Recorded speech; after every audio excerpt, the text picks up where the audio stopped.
Are you ready to hoist the colors? Now, time for the most in-depth look at the world of ECU athletics. Welcome in to Hoist the Colors with your host, Stephen Igo on 94.3 The Game. Watch the show live on Facebook and at 943thegame.com. Now, here's your host, Stephen Igo. All right, welcome in, Hoist the Colors on this Thursday, March 7th edition of the program. We are live streaming early today at 10 a.m. if you're watching our YouTube and Facebook streams, because Scott Rogers, who's our usual Thursday guest, he's got to hit the road and head to Lynchburg, Virginia for the ECU Liberty Series. So we are recording early. Obviously, if you're listening to 94.3 The Game at 12 noon, we're at our normal slot time. Philip Pilkington producing today. Scott, how's it going? It is going good. Going good. Ready for the first road trip of the year. No doubt. And the Pirates are looking for their first road win in baseball. And we'll get into that and a whole lot more. Let's start, guys, with some basketball. As Scott was producing the game last night for 94.3 The Game on the radio side, and we stayed up and watched the contest as the Pirates fell to SMU in frustrating fashion. It's the best way to put it. I mean, I hate to say it, but I was texting with a few guys. I'm like, I'm not getting my hopes up. I want to see them close it out. They went on that run to take a 59-54 lead with, I think, just less than 3 minutes remaining. And I would say at that point, that was when my hopes got up the most. But I was still like, I've seen ECU not close this out. And I do think, as frustrating as the loss was, I felt like SMU won the game more than ECU lost it. Like, they hit some massive shots. Like, ECU didn't really – we can get into the situational basketball at the end, which I do want to talk about. But they hit – Pettiford made 2 shots in a row. Felton made both free throws. And they hit every shot down the stretch to send it to overtime, and then obviously won. Yeah, and, for as bad as SMU played in the first half, that's what I think you mean by they really won it more than ECU lost it, because they played so well in that second half. And to go back with what you said about Bobby Pettiford, those were 2 big shots that he made. And I thought those were winning plays. Yeah, and I thought Sear Malonga had a great game last night too. It was just they couldn't finish once again. Couldn't get the stop at the end. And Philip, I mean, certainly you look at the 17 turnovers Coach Schwartz said at postgame as well. 17 turnovers, and I think it was 21 offensive rebounds allowed. Like, that is why ECU lost the game, and much of that came in the first half. I just thought down the stretch ECU executed and, did what they wanted to do for the most part, and then SMU just hit the shots to force OT. What did you make of, the game? Credit ECU's effort, but another tough loss. Yeah, I was a little worried when we were up at halftime. It's like, we're just going to take our foot off the gas and blow this game. But to your point, they kind of came out and took it. I didn't think ECU stopped executing. Yeah, the turnovers thing was frustrating, but you still have to find ways to win games when you turn the ball over a lot. And I think ECU found a way, but SMU was practically flawless down the stretch. And you almost just have to tip your cap to them, and I know that stinks this time of year because we've been struggling. It seems like, dang, we finally come out, play a good game on the road against a better opponent, and it goes this way. But the unfortunate thing is that's the nature of sports. And, yeah, I mean, look, to Scooter's point, Sear played great. I thought Callum played great. Jaden Walker was back to the Jaden Walker that we saw when we were on the winning streak, and just kind of is what it is. Philip, can we get that camera a little closer to your face? Yeah, I know. My bad. For those watching the live stream, I think we need an extra close-up. But I know you got a lot going on this morning. So, hey, you still got the producer live stream set up. Yeah, so. It's Scooter's fault. If Scooter wasn't making us record at noon, things might be You mean smooth. before noon? How's this my fault?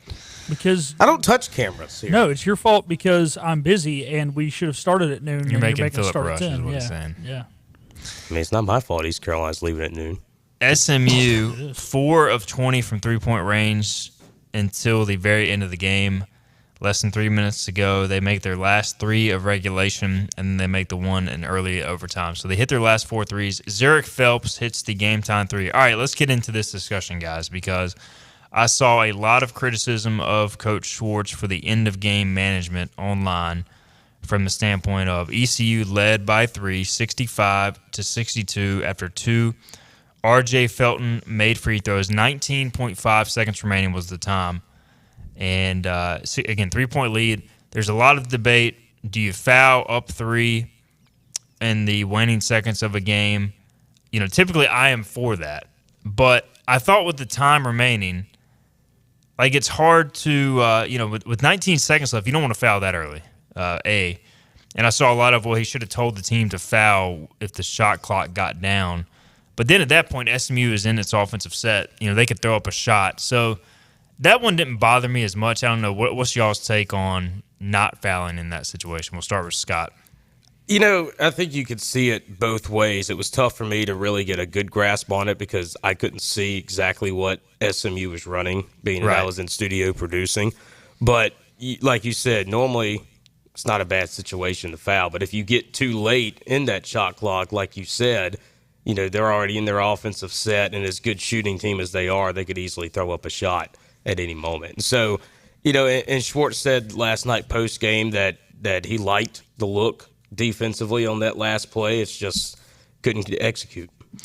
What did you make of it, Philip, from your vantage point as far as not fouling in that situation? I'm all for fouling, but you can't do it when it's going to allow more than 2 possessions to happen. So SMU made that shot. There's still, I think, 5.4 seconds left on the clock. Yes. That foul is something you try and do at like 3 seconds. Because if you foul them there early, you're probably fouling more before they get in their offensive set. You're fouling at like the 11 to 12 second range. And then at that point, you still have to go down and make it. They're going to foul you, and you're just going to be right back in the same situation you were in. I mean, yeah, maybe you're up 3 now and they're inbounding the ball with 3 seconds, but then still you have to make your free throws. And look, at the end of the day, if Coach Schwartz says they were in a good defensive set, I thought they were too. They forced a tough shot, and the kid made it. It is what it is.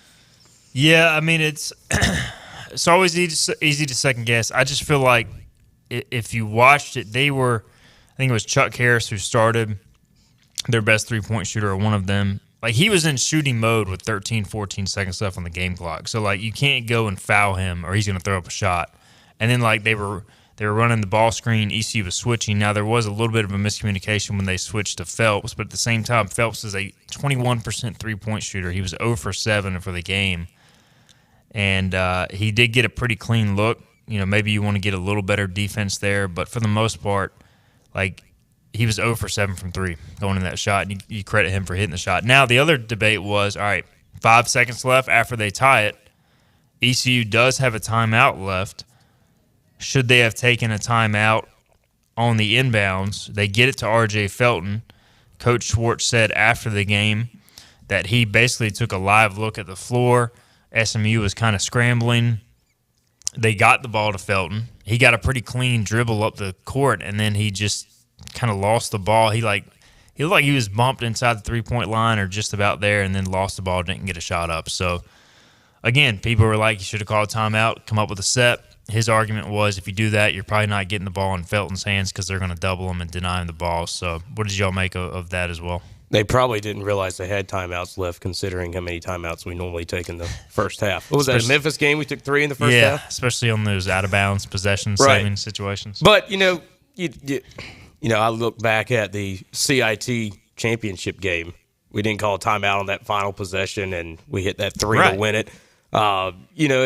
If he makes a shot, nobody's talking about it. Right, exactly. It's a gamble you take, and, I see Schwartz's look at it with saying, hey, as he said, if you call a timeout, Felton's going to get double teamed. They're going to put 2 guys on him and cut him off. And so you rolled with it, and it didn't work out in your favor is how I look at it. What did you think, Philip, of that? Yeah, I don't like letting the defense get set up there. If you feel like they're already set up, call a timeout. If you feel like they're scrambling, I mean, we saw how easily he got up the floor. The problem is he tried to go 1-on-3. I don't want to just blame RJ because he's the reason we were in that situation in the first place. And I mean that in a good way. Like, if it wasn't for him, we would have lost in regulation, but he should have kicked it out. He had plenty of time. So I'm okay with no timeout there. Because, look, if the defense gets set up, the same reason you miss free throws intentionally, right? If the other team doesn't have a timeout, you do not want – well, I guess that's them setting up an offense, not you setting up a defense. But if you feel like your offense is set up and their defense isn't, law of averages say you probably stand a better chance if you don't call the timeout. So I think it was probably the right decision, but you got to get a better look when you got 5.4 seconds and they're scrambling back on defense. Yeah, again, easy to second guess. And look, I mean, I don't blame fans or anybody for second guessing it because I mean that's what we do in this business. Watching the games, you always talk about these situations, and Coach Schwartz has a belief in certain situations. Other people may have different opinions. I mean, that's kind of what makes sports great. And then the last situation, which I disagreed with, and again, you can go either way with this. So in overtime, SMU, Brandon Johnson hit a three-pointer, I think, to cut the lead to single digits. Yeah, 76-73 with 36 seconds to go. So I think it was like 6 point something seconds in between shot clock and game clock. So one possession game, 36 seconds left. You if you play it out and they don't score, you have a shot to tie it with a three. ECU elected to foul despite the differential in shot clock. Again, it's right on that border. But the problem I had with it, A, I would have played it out. B, they let like 15 seconds go off the shot clock, which Coach Schwartz was literally screaming at his players to foul at one point, which is why they had to stop the game. He was in the other coach's box. But then R.J. Felton fouls because no one else on the court would foul, and then your best player fouls out. So I just thought that whole sequence was not well executed. I agree. Thoughts? I agree. When you're having to have your best player foul, and obviously with it being his fifth, that was so frustrating. And you could hear where Darren Vaught and Coach Perry were set up last night. They were right beside the bench. And you could hear Schwartz yelling, foul, foul, foul the whole time on the radio broadcast. And they put in Ezra a foul because I think he had not played a lot and had not committed many fouls. And he did, for whatever reason, he would not foul. Right. It was just weird. And that's certainly frustrating because everybody on the floor has to know that situation. They have to know that they have to foul in that situation. And for none of them to, again, execute that play, just a simple play of fouling, and having to rely on RJ to do it with his fifth foul is extremely frustrating. So that was tough. Philip, would you have fouled if you were Coach Philip Pilkington? Oh my. Not the ref, but the coach. 6-7 second differential on shot clock, game clock, down 3. Are you fouling there to extend the game, or are you playing it out? The way normally I would trust my defense because they're going to run it down to the very last second. But with the way they had been hitting shots, I'm okay fouling and seeing what happens. But if you're a player, you need to always be looking to your coach in that situation, listening for his call. There's no reason that much time should run off the clock. And they were coming out of a timeout. They're coming out of a timeout, so clearly he told you what he wanted to do. Yeah, if your best player picks up his fifth foul and there's 4 seconds left in the game because no one else had time to run over there, the clock would run out, okay, whatever. There was 22 seconds left in the game. This is game 30. This is not game 3. What are we doing? Is this a lack of basketball IQ? Is this kids being selfish and not wanting to pick up a foul? This is a problem. If this is your issue in the 30th game of the season, you can't figure out when you're supposed to foul, when you're not supposed to, somebody needs to look in the mirror. I don't know who it is, but might need to be the players, might need to be the coaches. Clearly the coaches seemed that they knew what they were telling the kids, so I'm thinking it's the players. Might need an attitude check on this team. If the coach tells you to foul, you foul. It's not your decision. It's coach's decision. Phil's getting salty on that. No, seriously. That's what they get paid to do. They get paid to make decisions. You get paid to play. You don't think. Let the coach think. Do what you're told to do. You're 20 years old. You're a grown man. Have a little maturity. Grow up. And if the coach tells you to foul, you foul. Philip's turning red. Coach Phillip has delivered his statement. I mean, he is right. Most of these players on the court were getting paid at least something via NIL deal. So, I mean, they are getting paid now. Yeah, you just can't have R.J. Felton foul in that situation. He's the only guy making shots, and he's got 4 fouls. What are we doing? Right. That just makes zero sense. So, not what you want. Speaking of R.J. Felton, do we have our East Coast Agency Player of the Week ready to go? We do. All right, let's hit it. R.J. Felton, our Pirate of the Week, East Coast Agency, the sponsor. Russell Felton Jr., guys, this guy is an absolute warrior. 28 points, 9 rebounds, 3 assists. He hit some clutch free throws down the stretch despite being absolutely gassed and tired. He wanted the ball in his hands. 41 minutes. I don't know what this team is without R.J. Felton. He has just been an absolute stud. East Coast Agency prior to the week, he also had a monster game versus Memphis. He was about the only one that showed up that day. East Coast Agency is excited to announce the opening of their office in Greenville, North Carolina. Call Drew Moeller at 252-341-8818. Remember, it doesn't matter who your agent is until it does. Secure your peace of mind with ECA, your trusted protector against uncertainties in North Carolina, South Carolina, and Virginia, where protection meets peace of mind. We've got you covered. Appreciate Tim Vliet, East Coast Agency, for their support of Hoist the Colors. All right. Yeah, I mean, just a tough loss. I do have to say, though, credit the guys for fighting. I mean, I don't think there was any lack of effort last night, and I was honestly wondering, Scott, where their heads were. 3 consecutive blowout losses. You're on a long road trip, so I think that showed that they're still in this. They played much better than I expected last night, and, truthfully, I did not think East Carolina was going to have a chance in that game. I thought it was going to be another blowout loss, especially with how SMU played in the first game here in Greenville. But you got to give them credit for fighting, like you said. It was just, a couple plays here and there, and East Carolina certainly could come out on top in that game. All right, I'd never like to speculate on this stuff, but Christian Bateman says Ezra to the portal. I mean, at this point, guys, I'd be more surprised if he came back than didn't. I mean, you want to talk about a guy who, by the way, scored 25 points, I think a career high or season high against SMU the first meeting. Last night, he plays 6 minutes, attempts 1 shot, 2 rebounds, 1 assist, and he's basically become a non-factor. And, Philip, we've discussed this a lot. Like, I think a big reason why this team has underperformed, and I'm not trying to put it all on Ezra's shoulders, but for whatever reason, there has been some sort of disconnect between Ezra Ausar and the rest of this team, this coaching staff. And, I mean, he's a non-factor in your, 30th game of the year, as you said? Yeah.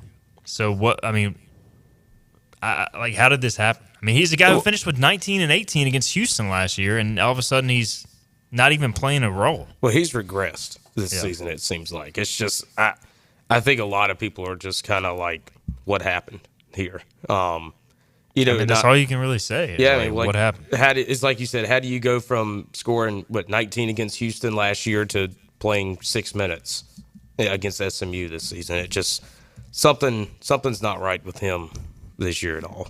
The question is that I want to know did the publicity go to his head where some people at one time were saying this kid could be a late second-round draft pick, or is his heart just not in it? I mean, I don't want to call a kid out if I don't know for sure, but I think it might be the second one because it doesn't look like he's out there playing hard and it's just things aren't going his way. We've seen that happen to a lot of kids, not just here, but in any program. It happens. But he just looks like he don't care. Look on his face, he just looks like he's just kind of out there, honestly. Yeah, it's just been weird, man. I don't really know how to explain it because now I do think his skill set is not a good fit at all for East Carolina because you're talking about a team that can't shoot the 3, they can't space the floor, and Ezra can't shoot. So his game is 10, 12 feet and in. Teams know the scout. And ECU can't space the floor, so they can't give him room to operate. And then Ezra tries to overcompensate and turns the ball over. I mean, he's got 65 turnovers compared to 26 assists on the season. Over the last, he scored in double figures, 1-2 times in the last 10, 11 games or so. And since that 25-point outing against SMU, he has just, for whatever reason, it's just disappeared. So, yeah, nothing would surprise me with Ezra. But, again, he got portal offers this past season and elected to come back. And that's just the biggest surprise.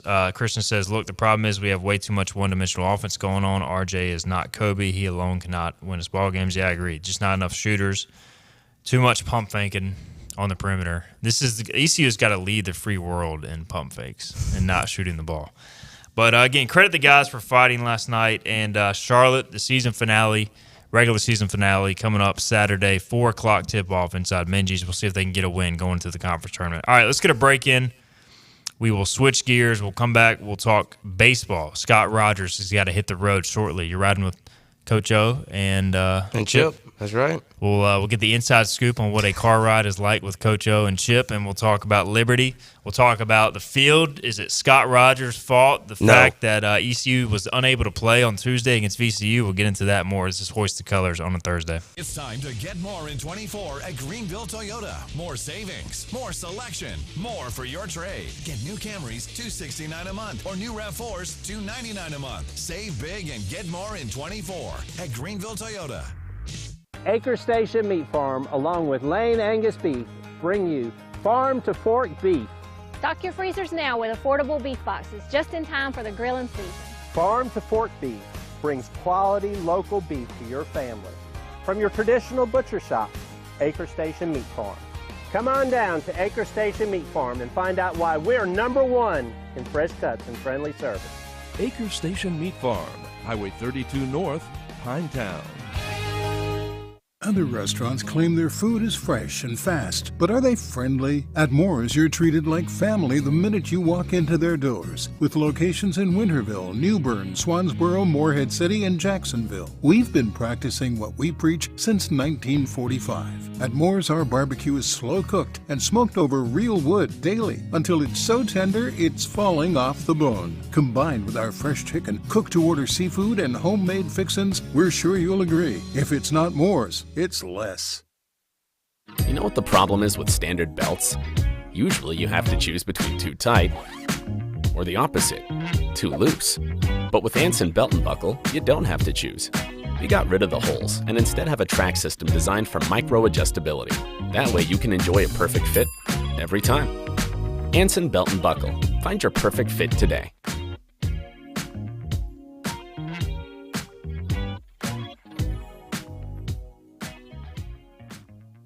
Hey, grab me one too.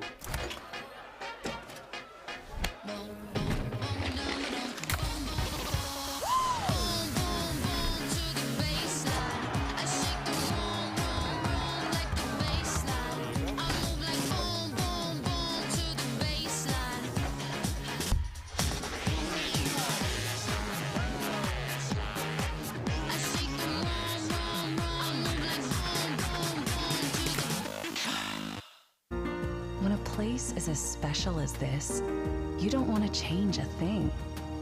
You simply want to enjoy it, just as it is. That was our inspiration behind Bow Coast West, our newest community in Beaufort, North Carolina. Embrace all that we love about this very special place and make it easy for families to enjoy all that this coastal lifestyle has to offer. Be inspired. Bow Coast West. Get more in 24 at Greenville Toyota. Get more savings on our huge Toyota selection. Shop new Corollas just $239 a month or new Tundras with 3.99% financing. Get more for your trade. Save big and get more in 24 at Greenville Toyota.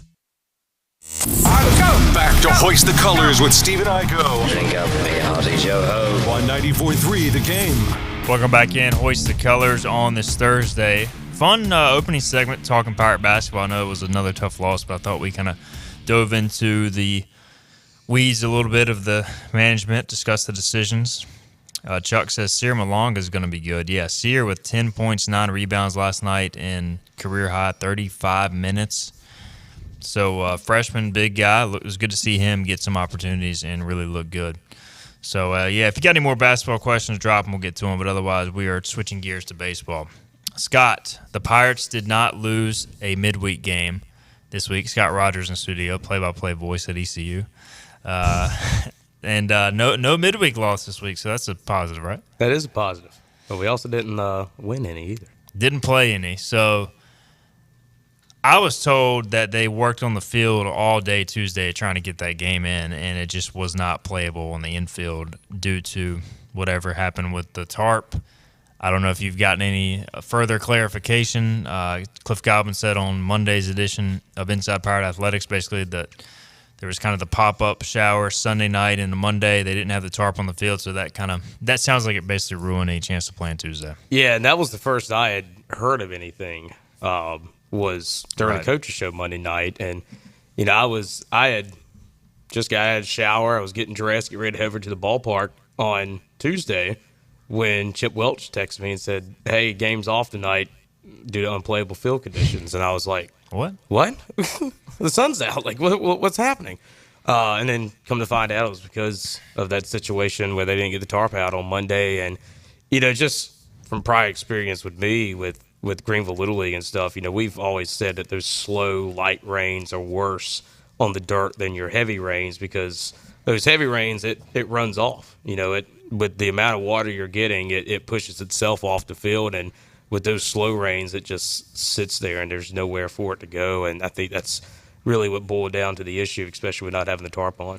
Yeah, and it just kind of was like that. I know there was a break in the rain the last few days at one point, but it's been kind of like that most of the week. So it's tough to get the field back.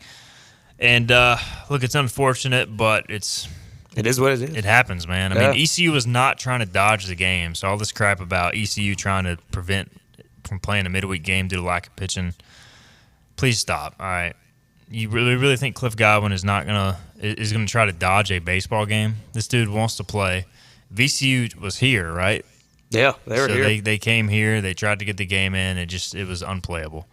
I just think those takes are ridiculous. It's not like ECU didn't want to play the game. So the 2-game series, it was tough to make up because it's really hard to make up a 2-game midweek series, Scott. They did reschedule one of the games for May 8th. May 8th. It's the day after we play Duke. Yeah, so that'll be a tough week. Duke, then VCU, and then at Tulane that weekend, I think. Yeah. So that'll be a tough May week late in the season. But 55 games now on the schedule. You can play 56. Do you think ECU tries to get another game if it works out? It wouldn't surprise me. I think the situation's going to have to be right for who it is. But, let's say someone like a Campbell or something like that has a rain out. I think that'd be an easy possibility to get somebody like that on the schedule. It's going to have to be somebody close like that, I think. But, it definitely would not surprise me if they try to pick up a game somewhere. Scott Rogers with us. We're previewing ECU Liberty here shortly. Before we do that, let's look back at the Keith LeClaire Classic this past weekend. We haven't gotten your take on it yet. So, up and down week again, 2-2. You lose that midweek game at ODU, it kind of creates some more pressure to almost be perfect in the weekend. Just as far as having a winning week. ECU loses to Southeastern Louisiana, 11-9, lost to ODU. I guess we did talk about the ODU game last week where really the pitching, the bullpen wasn't that bad, Scott, outside of Sunday. That was just the one day last week where it struggled. And, we make a lot about it because it's a storyline. What do you make about it again, given the struggles of Sunday? I thought the worst part about Sunday was the one inning where you had more walks and hit by pitches than you had given up base hits. I think that was really what kind of started it all in that game. And if you take that inning out, I think, ECU probably wins that game. It's very close whether they do or not. But like I said, when you have an inning where you're walking more and hitting more batters than you're giving up base hits, I mean, that's just free base runners. And Cliff Godwin talks about it all the time with, free 90s, giving up those free base runners, and that's what kills you. And that's every level of baseball when you're walking guys that's going to come back to bite you, and that's certainly what happened on Sunday. Yeah, Southeastern Louisiana, give them credit. They only walked one. They made ECU hit the ball, which and that's a ECU good did. team. I mean, people were talking about they should have beat LSU last night, right? And I think they had to lead up until 2 outs in the top of the ninth, and that's when they gave it up. But that's what people were telling me, why? What's happened to the field? Why do we have Southeastern Louisiana here? They're a good team, right? And that's what I kept telling people. This team has been in the NCAA tournament in the past. It's always been a solid program. This is easily a team that could beat East Carolina, and I told people that coming in, and I guess nobody believed me. And in fact, people were telling me that I was doing my best Cy Seymour impersonation when I was doing that, which I laughed at. But I mean, that's what nobody, I think, kind of overlooked. I think a lot of people overlooked Southeastern Louisiana in terms of how good that program is. Yeah, I mean, you look at their history since 2014. They've made it 4 times: 14, 16, 17, and 22. And I mean, for a one-bid league, they're pretty much in the mix for a conference championship every year. So and they play they play a big non-conference schedule, a good non-conference schedule. So they're always good. They're always competitive. So ECU, they kind of screwed around Sunday, and it bit them. I mean, we said that going in, like Southeastern Louisiana would win. Any of these teams would win if ECU didn't play its best game, and they didn't on Sunday. So Danny Bill, Eric Ritchie, they kind of had the wildness on Sunday. What's your take on those guys getting back into form? Have you noticed anything, or is it just simply not throwing enough strikes? Haven't really been, around the team a ton in terms of off the field this year, just because we haven't had, this will be the first time with it being our first road trip this weekend. But, it's early in the year. I think they're still trying to figure out their role. Maybe their role is a little bit different than what it has been in the past. And, just getting back in the shape of things, really. I think building some confidence is a big thing. That was one thing when you go back and look at that Old Dominion game going in, you're like, okay, this is a team that is down a little bit. Maybe this bullpen can get some confidence back. And, I thought that in that game, East Carolina didn't pitch the best, but they pitched good enough to win that game. And it was kind of opposite, where the offense wasn't good, especially the bottom of the order in that game. And so, I think just starting to put some consistency together, that bullpen gaining some confidence with these older guys will certainly help. And, there's a good opportunity for that this weekend with Liberty. And, I thought, something I had never really thought about, and Cliff Godwin said this Monday night with you guys at the coaches show. He said, hey, once you get in this NIL phase, does that get to these guys' heads a little bit, and they have to have a reality check, which is something I never thought of. But when he said it, it kind of popped in my head like, wow, I never really thought about that before. Well, especially when you're, these guys' age, especially a younger player, they're not used to maybe getting some of that attention or extra money. Like, they got to learn how to deal with it. That's part of maturing. It was good to see Jaden Winter pitch good. Again, throw strike one, get ahead of guys. It makes a big difference. So he looked really good, I thought. And he had a good offseason. He could be a guy that emerges in the back end. He could. And, something that nobody really knew about was Jaden Winter was dealing with some personal issues off the field, it sounded like, which what Cliff Godwin told y'all that Monday night. He said that in his post-game interview on Sunday, too, with Coach O. And, that's some stuff that nobody knows what they're going through off the field. And, that's one thing that is a big distraction, depending on what it is. But it was good for him to go out and have a good outing on Sunday, because me and you have talked about this. It's a guy that throws from the low to mid-90s, has a good breaking ball, has always had that talent ever since he's been at East Carolina. Something just hasn't clicked. And to see it when it clicks, it really opens your eyes and be like, wow, this guy could be a dominant arm out of the bullpen for East Carolina. And so that's another one that if he starts putting things together, gaining some confidence, he could really have a big impact on East Carolina's bullpen. Philip, I want to get your take on the bullpen before we take a break. Are you panicking at all, or is it way too early for Philip Pilkington to be edging his pointer finger towards that button? No, I wouldn't say I'm panicking. The one thing that kind of worries me, I'm not sure who the high leverage guy is. Who is the replacement to Carter Spivey? Guys on second and third, one out. I'm worried about that. I think Danny Beal can get you 3 outs. He can be a closer. If you look at a lot of his bad outings, it's when he's inherited runners or he's tried to throw more than one inning. I think Jackson DiLorenzo could be a closer or setup guy. Get me 3 outs. Obviously, we know what Wyatt Lunsford Shinkman is. We have the identity of a handful of pitchers. And now sometimes they failed this year, but I think they failed in the roles that maybe they don't belong in. But the reason they've been put in those roles is because we're still trying to figure out who needs to be in those roles.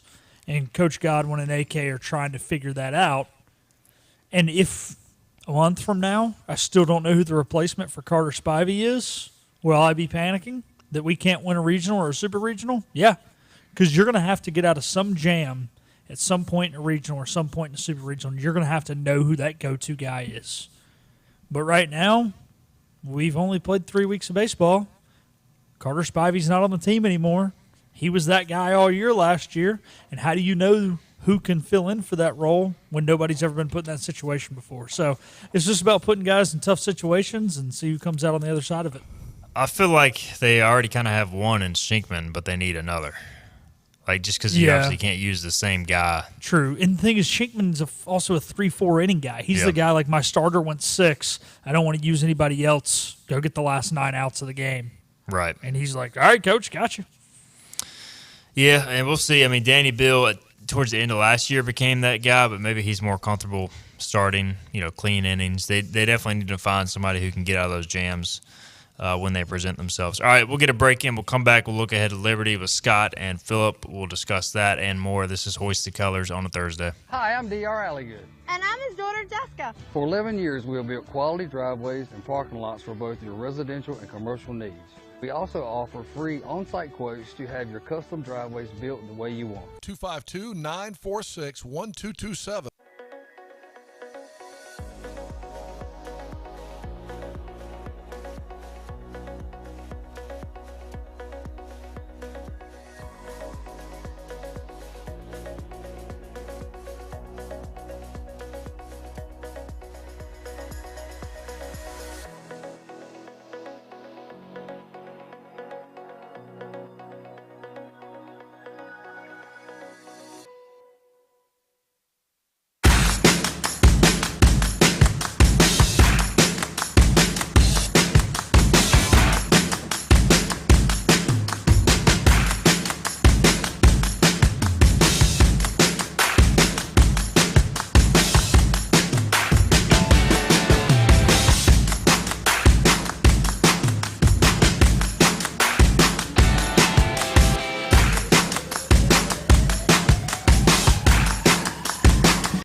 This is about you, your family, and the health of all who live in Eastern North Carolina. This is about the transformation of a health system into something more powerful and more human, about creating new ways to treat disease and keep you well.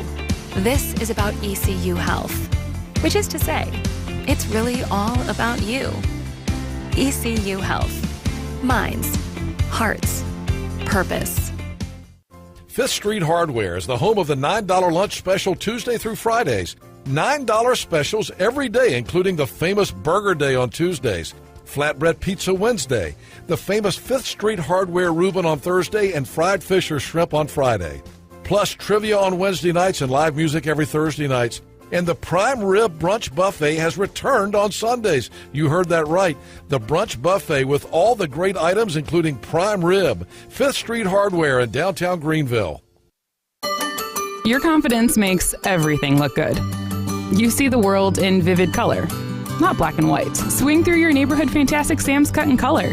And let our experienced stylists take you from everyday to extraordinary. Fantastic Sam's hair salons are locally owned and operated. Our full-service salons are conveniently located in Goldsboro, Kinston, Greenville, Newbern, Jacksonville, and Calabash. Stop in today at Fantastic Sam's, where the possibilities are endless. Hi, I'm D.R. Alligood. And I'm his daughter, Jessica. For 11 years, we have built quality driveways and parking lots for both your residential and commercial needs.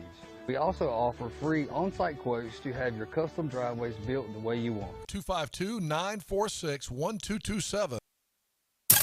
Here there be pirates. Back to Hoist the Colors with Stephen Igo. How good is this? On 94.3 The Game. Welcome back in. Hoist the Colors on this Thursday, March 7th edition. We're nearing March Madness. Soon to be here as conference tournaments are heating up. NCAA tournament will be here before we know it. But we're talking a lot of baseball today. We did discuss ECU basketball earlier. Tough loss at SMU. They will try to rebound Saturday in the regular season finale against Charlotte. Scott Rogers in the building. Do you know what role you'll be playing inside Minges Coliseum? Oh, you're going to be gone. I'm gone. Wow. So let me ask you this. All right, if you're at Liberty, first off, who fills in for Scott Rogers when he's gone inside Minges? There's 2 or 3 guys that we have, and depending on who's available, they will slide in there and do that role. So if there's a potential rainout on Saturday and a doubleheader Friday and Sunday, will Scott Rogers make the drive back from Lynchburg, return to Minges, do the shot clock, and then head back? Well, scoreboard. But what if it's only shot clock related? The answer is still no. Fair enough. You're not a true pirate. It's okay. All right, so you're about to get in the car here with Gary Overton and Chip Welch, who does media relations for ECU Baseball. Gary Overton, obviously ECU Baseball coaching legend. What is it like to ride with those two gentlemen to a road destination? We have a blast. We talk about the world's problems. We talk about East Carolina, just in general. It's a great. Today might be the longest trip we've ever had together in terms of just the three of us in the car, because it's just about 4 hours to Lynchburg. So, Coach O, he goes when it's drivable. Does he fly to any of the road games? He's going to FAU this year, and he's trying to work it out to go to the other three conference trips. So hopefully he's able to work it out, and we have the crew together for the whole year until the NCAA tournament when he's off doing his tournament directing duties. Yeah, he's got a busy slate as far as the postseason, so he can join me on the roof at UTSA. That is true. That he wouldn't pass up the chance to go to Boca, so that's why he's going to FAU. Not at all. Which will be outside there too. Yeah, y'all might burn. Y'all better wear your sunscreen and rain gear to all these locations. Which yeah. So if we go off the air any of these trips, just know that it is not me. It is the other team's fault. Liberty has nice facilities. Do you know what to expect for their press box? I do not. I've never been to Liberty, but I have heard it is very nice. I'm actually going on a podcast for Liberty about 11:30 today with Nick Pierce, who's their play-by-play guy. He's also the PA announcer for the Carolina Panthers. Okay. But he does a lot of stuff at Liberty, and like I said, pictures. That place looks amazing, which all their facilities up there are awesome. Yeah, they print money, so they've put a lot into it, and historically have a really good baseball program. Now, they've been kind of down the past few years, still have talent. At least I think they have some top-end talent in the rotation, but this year has been up and down. What have you seen from Liberty? They certainly are not walking as many as we saw last year in that series. I think it was, 32 walks in that series last year. That was a very long 3 days. In fact, I think we played a doubleheader one day last year in that series. But they certainly have improved pitching-wise a little bit. They hired Campbell's pitching coach, Tyler Robinson, in the offseason, and so getting a fresh look on the pitching side of things. And, of course, Scott Jackson is a good coach. It's a guy that certainly knows how to win. They've struggled, though, here over the past few years, but him hiring a new pitching coach, trying to fix it, and, you've got the resources at Liberty to do pretty much whatever, it seems like, with how you said they print money up there, it seems like. But this is always a good program. It's going to be tough to win up there on the road. And overall, looking forward to this trip because, it's always, like I said, it's a tough place to play, with it being a road game, but you're playing a quality opponent, too, in Liberty. So before last year's down season, Scott Jackson had led Liberty to 3 consecutive regional appearances. Of course, they take the step back last year, 27-31, 16-14 in the ASUN. This is their first year in Conference USA, so that'll be a change. And swept by Coastal Carolina last weekend. They did have a chance to win the Friday night game and ended up getting walked off. What I remember about Liberty last year, and I don't know if you've been able to research them a lot yet, Scott, their website does not like us. Yeah, 508 Gateway timeout right now as I try to access libertyflames.com. So listen, with all your money, Liberty, how about we fix your dang website? How about that? I think I've scouted 4 players on their roster because I got to the 5th one on their roster. And then it just started spinning. It never would load, and I got frustrated and shut my lid on my laptop and walked away. Well, I can tell you that it's not fixed right now. I look like Joe Sampson dealing with technology. It's not good. And Joe, well, just don't eat a shoe, please. All right, so Liberty, what I think I was trying to say is they got good starting pitching, talent, I would say. And their Sunday guy, Garrett Horn's a pretty big prospect. Lefty, throws hard, strikeout guy, but command issues. Interesting that he's throwing Sunday. I remember their lefty throwing Saturday. I can't remember his name off the top of my head. He pitched against ECU last year. Pirates hit him hard. I'll do the research. You do have the rotation. You do have access to that, right? The rotation. Nick Moran. There you go. Nick Moran. He pitched against ECU last year. Pirates hit him hard. Their Friday guy, Cole Hertzler, is a righty, and he was a teammate. Treya Savage's mom messaged me this, and she said from age 11 up until they graduated Boyertown area high school in Pennsylvania in 2021, they played baseball together. So Friday should be a pretty cool matchup with those two guys going head-to-head. It will be, and, with the job Trey's done this year, it's been unbelievable with what he's done and just the rotation in general. And, Jake Hunter didn't have his best stuff last Sunday, but this rotation, gives you the best chance to win every single time they get out there on the field. Pirates are 0-3 on the road, losing to Campbell, ODU, and North Carolina. All three of those games, one-run games. And so, I'm not concerned about it.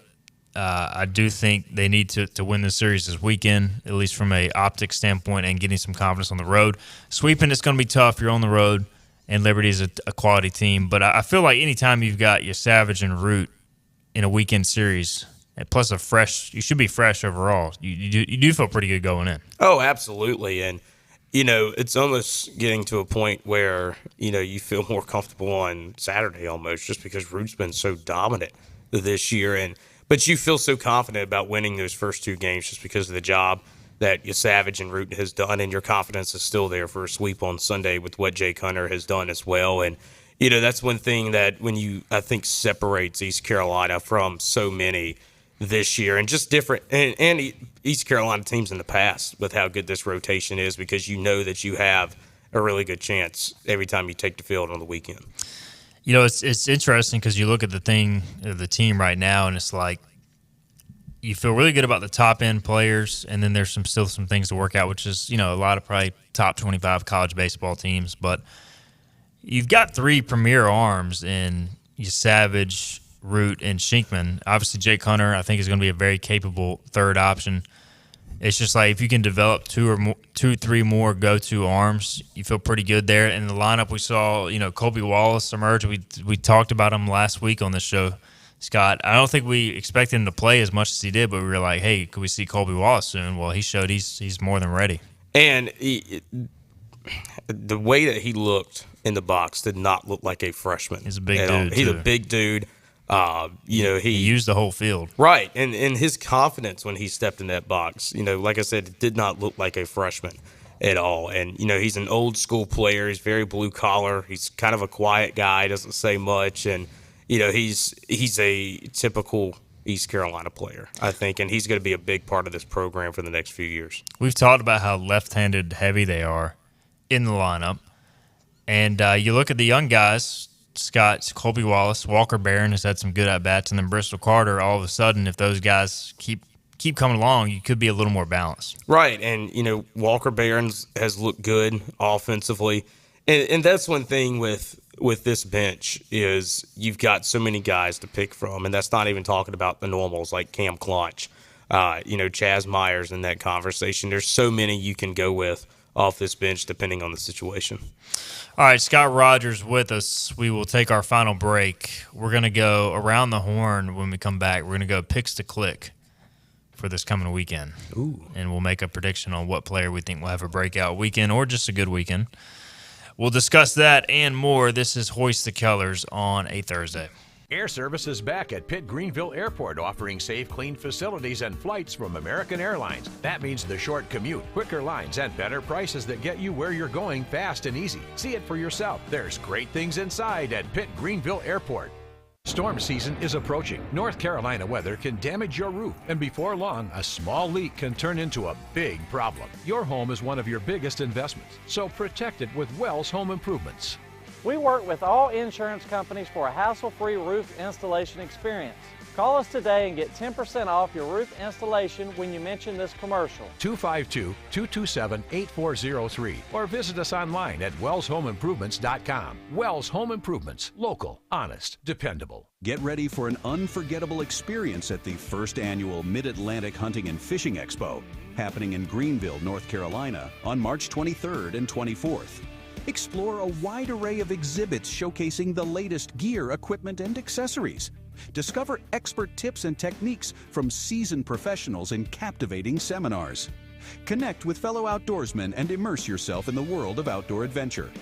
Mark your calendars and be part of the Mid-Atlantic Hunting and Fishing Expo.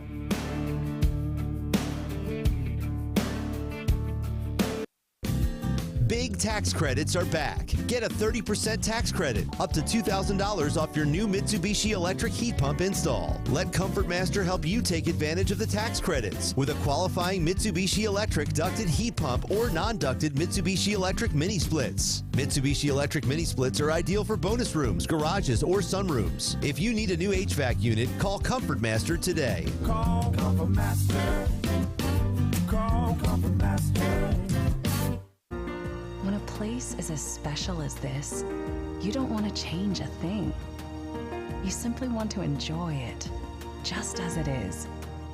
That was our inspiration behind Bow Coast West, our newest community in Beaufort, North Carolina.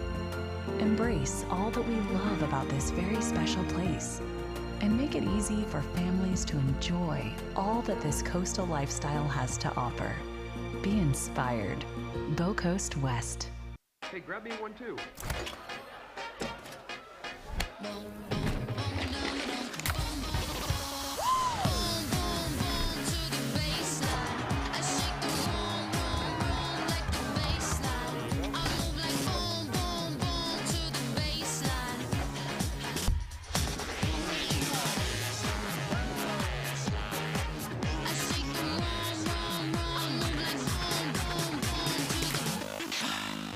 Air Service is back at Pitt Greenville Airport, offering safe, clean facilities and flights from American Airlines. That means the short commute, quicker lines, and better prices that get you where you're going fast and easy. See it for yourself. There's great things inside at Pitt Greenville Airport. What's happening? Tell me what's happening. Every ECU fan's one stop for all things ECU athletics. This is Hoist the Colors with Stephen Igo on 94.3 The Game. All right, welcome back in. Final segment, Scott Rogers and Philip Pilkington. Philip, we got to talk about this for a second before we discuss Coach O and do our picks to click. Justin Simmons cut by the Denver Broncos the day after cutting or announcing they're cutting Russell Wilson. So you've got a Broncos background even though you're a Panthers fan. It appears that Denver is just going to go into full rebuild mode. And honestly, I'm fine with it. I think it's time. They've been middling for years. I want a full rebuild. Thoughts? Yeah, I think so. They've been in purgatory ever since winning that Super Bowl. They've never really been bad enough to get good. What was that word you just used? Purgatory? Purgatory. Oh, that's irrelevance. That's a trying big to figure word. it out, but not. Yeah, I know. You didn't know that vocabulary, did you? I didn't. You must use purgatory on the air this weekend now. Purgatory. You can say Liberty's my been in dad is purgatory the last 2 Catholic, years. and the Catholics believe in purgatory, so that's how I know that word. Anyways, no, the good thing is it's saving them almost $15 million in cap space, which they need with all this dead cap of Russell Wilson. mean, so they're they need to rebuild it. Just start from scratch. It stinks, but hey, if you look back to 2011, you guys had the number 2 pick in the draft, and it worked 3 out. years later you're in the Super Bowl. So you got to be bad to be good. It's time. It should have been done a long time ago. And they're not going to beat Patrick Mahomes right now. They're probably not going to beat Justin Herbert, so might as well just prepare for the next window. I just don't know if Sean Payton is that patient, but we'll see. All right, a few minutes left. Coach O, we discussed it earlier, 4-hour car ride coming up, Scott. What is Coach O eating on the road, or where does he like to stop to eat? He will definitely have some snacks. That is one thing that he is always prepared with. He always has either like some Cheez-Its or love some Cheez-Its. or some crackers or something. But yes, he's definitely a snacker. We always have something in there. We'll probably stop once or twice would be my guess. Get a little bathroom break in and maybe pick up a snack or two at a gas station somewhere. But yeah, we keep it fun on those road trips. You know, a lot of times, depending on where they are or what time of the day or whatever it is, you know, we'll pop on another game and listen to it on the way there. These trips are a little bit more different because we drive to all the midweek games, and if they're close, the trips like Liberty, just because it's easier on us with packing up the equipment and stuff like that. Right. And so it gives us a little more flexibility, but it's fun. You know, we talk a lot, and you know, it's always loose. And most of the time, you know, on the way back from games, Chip's either working on media stuff with releases and stuff like that. So it's much easier driving too, because when you're driving back, everybody's tired. Did we get any cookies for Coach O today? Because shout out to Bailey Eason for baking him some cookies over the weekend. Unless some cookies show up in the next hour, we do not have any cookies. So Coach O, you have to, if you're listening, Coach O, if you're watching, you have to pack your own snacks. Sounds like Bailey's not making more cookies. Who's driving? Me. Okay. I always drive. Scooter's actually a good driver. That doesn't scare me. I've ridden with Scooter. Like on long road trips. Philip. He's texted me on a few occasions about some bad drivers who may or may not be in the proximity. All right. Not Philip is who we're talking about. Minute left, guys. Yeah, and not me either. I don't know if we've ever ridden. I don't think I've ever together. ridden the car at IGO. Maybe that can change on a midweek game this year. You can hop in the old wagon with us. The old Scott Mobile. Yeah. All right, a minute left, guys. Picks to click. Let's go around the horn. We'll start with Scott. Who do you think steps up this weekend? I'm going to go with Bristol Carter having a big weekend against Liberty. I will go at least 5 hits on the weekend. 5 hits for Bristol, the freshman. Pilk. Nathan Chrisman. I think he's due to break out. I think he gets a start middle of the week. Maybe Saturday, shows out, gets 3 hits. They put him Saturdays back in the during the week? Well, middle of the weekend, sorry. Oh, okay. Joey Braney is hurt, by the way. Oh, he is? Okay. He's got a wrist injury. Okay. Yeah, all the more reason. Nathan Chrisman. I went with Riley Johnson on my podcast, and I'm going to go with Riley Johnson. I was factoring in the midweek games. I was factoring a 5-game week. I said he would hit for the cycle this week, not in one game, but like over the course of the week. Unfortunately, those odds have been slashed with 2 games being canned. But I'm going to stick with Riley Johnson, and screw it. He's still going to hit for the cycle over the course of the weekend, not in the same game, but he'll go homer, triple, double, single. And I'll say he's the guy, too, that the start of his year, I think, has been overshadowed a little bit by Cunningham and JC. He's had an unbelievable start to the season. The top half of the order has been crushing it. And if they can get more consistency and same starting pitching and more bullpen, they got a chance to be a really good team. All right, it is time to get out of here. Scott, appreciate it, man. Absolutely. Philip, thank you as always. Best of luck on the road to Scott, Chip, and Coach O. No road rage. Tune in this weekend for coverage. We'll be back Friday, 12 noon, Hoist the Colors. This has been Hoist the Colors with your host, Stephen Igo. Tune in weekdays at noon for all things ECU sports. Get a recap of the show at 943thegame.com, on Twitter, Facebook, or anywhere you get your podcasts. We're back tomorrow with more of